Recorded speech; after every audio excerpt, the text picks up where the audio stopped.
und zurück. Und jetzt auf die andere Seite. Und 2 und zurück. Und jetzt Hände lösen. Drehen wir uns um die eigene Achse. Dirndl die Burschen gegen den Uhrzeiger. Ist nicht tragisch. Einfach drehen, das ist wichtig, genau. Dann wieder die Hände fassen und noch einmal. Und Schritt und zurück und Schritt, stopp. Und jetzt nehmen wir die linke Tänzerin. Die rechte Tänzerin lassen wir aus. Mit der linken Tänzerin machen wir das Handtor, drehen wir uns zur Tänzerin und die Tänzerin geht nach außen. Die Tänzer drehen sich zum Dirndl nach außen.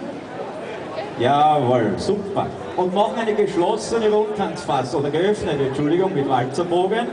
Und jetzt kommt der Außenspitz von jedem. Durch Linksdirndl rechts, Außenspitz, vor, zurück und Innenspitz, vor, zurück und der Dreher drauf. Und 1, 2, 3, 4 und Wiederholung. Außenspitz und Innenspitz und drehen. 2, 3, stopp. Jetzt muss die Tänzerin wieder rechts vom Burschen stehen, genau wie wieder einen Kreis.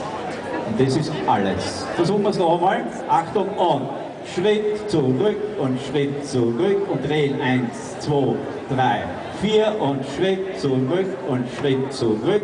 Die linke Tänzerin, jawohl, 3, 4 und jetzt Außenspitz.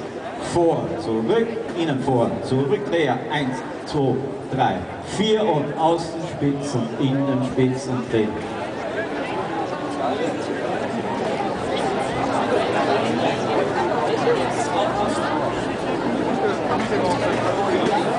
Probieren wir es mit Musik. Vierter Mal im Kreis. Zur linken Tänzerin, meine Herren. Und lächeln und lächeln. Drehen. Und noch einmal. Und lächeln. Und lächeln. Linke Tänzerin. Außenspitz. Und innen. Jawohl, Dreher. Und das wiederholen wir. Und aus und innen. Super. Von Anfang. Drehen, eigene Achse. Und links. Außenfuß. Vor, zurück.